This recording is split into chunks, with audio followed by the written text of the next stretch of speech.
Yo, what's good, basketball heads? It's your boy Crush. So here we go with the James Harden saga. Let's break down the whole situation. So James Harden is upset because Daryl Morey didn't give him a long-term extension. Well, a long-term max contract. Why should he? Why would Daryl Morey do that and risk losing his job?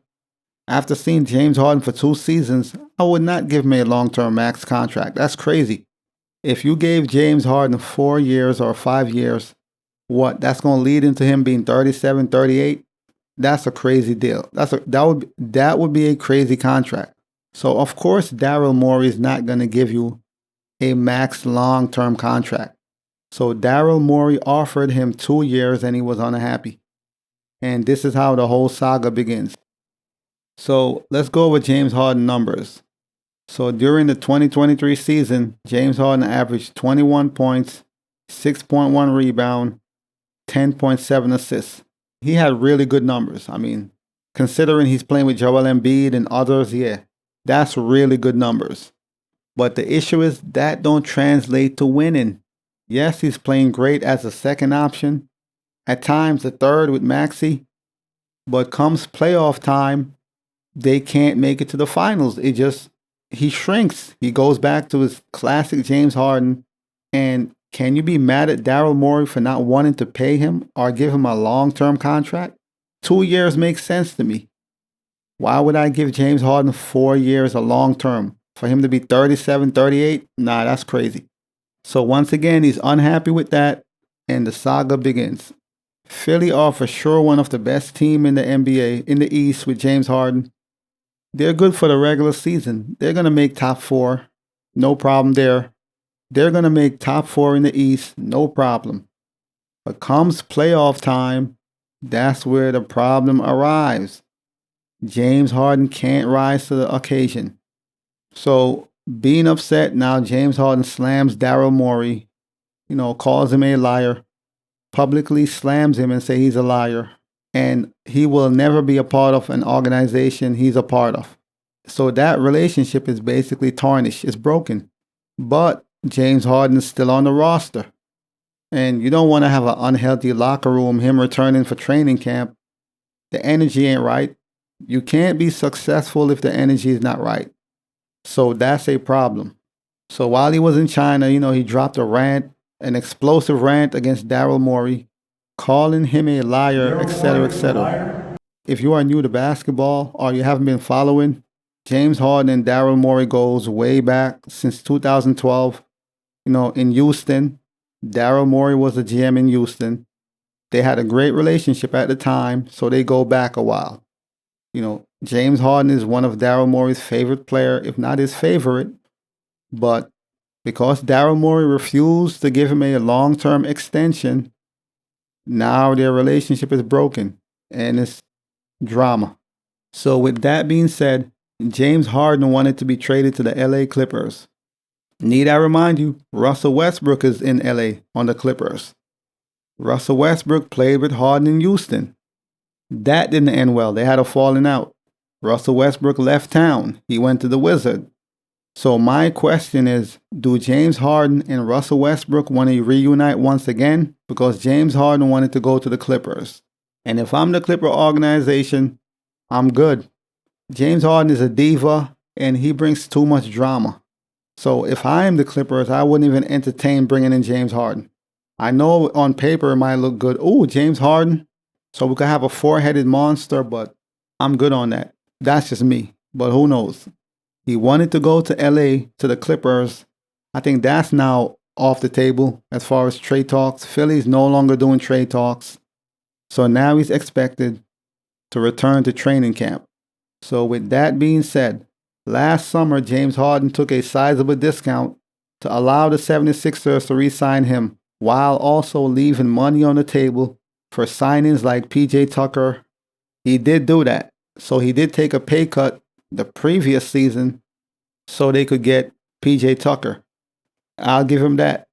Also, James Harden, this season, he did lead the league in assists. So he's an assist leader. So we know, once again, as a point guard, he's going to get those assists up. He's going to get players in position. So we know what he could do as a point guard. So I'm not questioning James Harden's abilities as a player, as a point guard in the regular season. My issue is in the playoff. When it's time to win games so we could advance, that's where he shrinks in the playoff.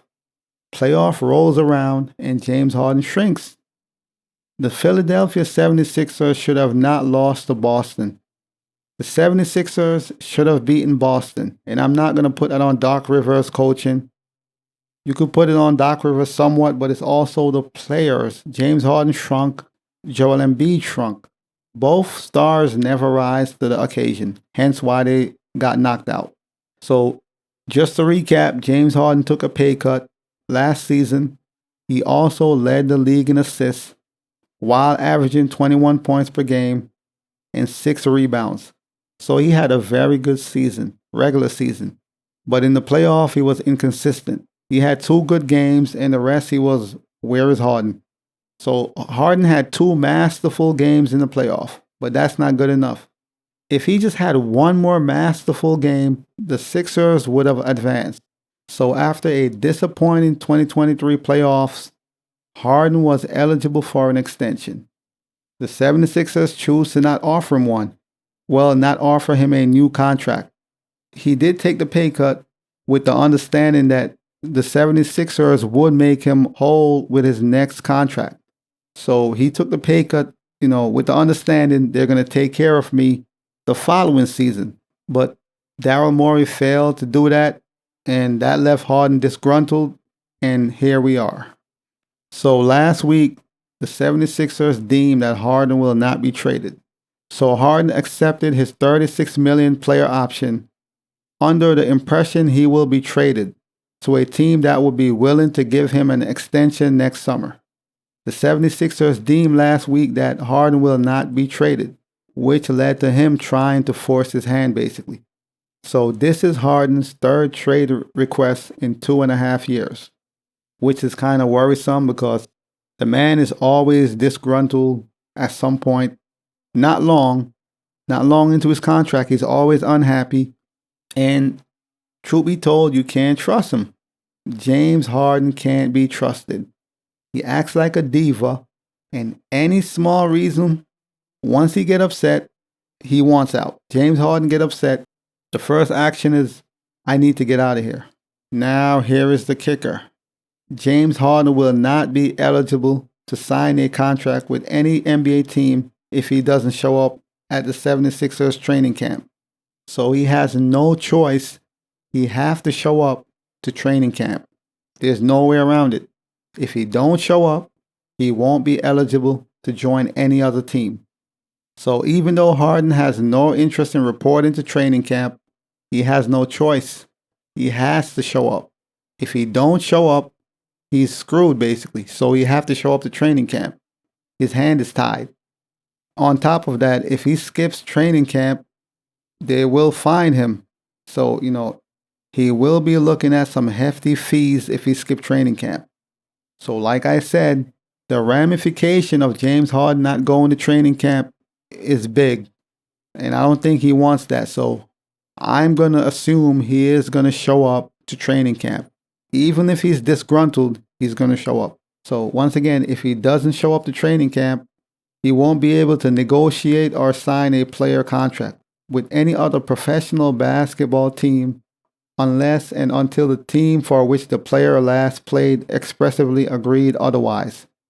So based on stipulations and rules in the CBA, if James Harden don't show up to training camp, he can't play for no other team unless the 76ers agree otherwise.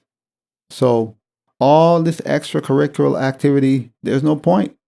In the end, he has to show up. His hands is tied. So Harden will not be in a position to even have conversation with other teams about playing for them if he breaks the rules and skip training camp. So all this extra stuff, man, all this drama. So to sum it all up, all the drama, James Harden wants a long contract, but I don't think Philly or Daryl Morey wants to give him a long-term contract. More like a 2-year contract, maybe 2 years or so. And he's unhappy with that because he took the pay cut. assuming they would take care of him the following season. And now he's trying to recoup with a long contract, and it's drama. But we'll see what happens, man, as things unfold. But as always, I'll holla. As always, we just talking basketball. Hit the subscribe button, like, comment, share. Holla at your boy. It's all about the game and how you play it. It's all about the game. I'ma say it. It's all about the game.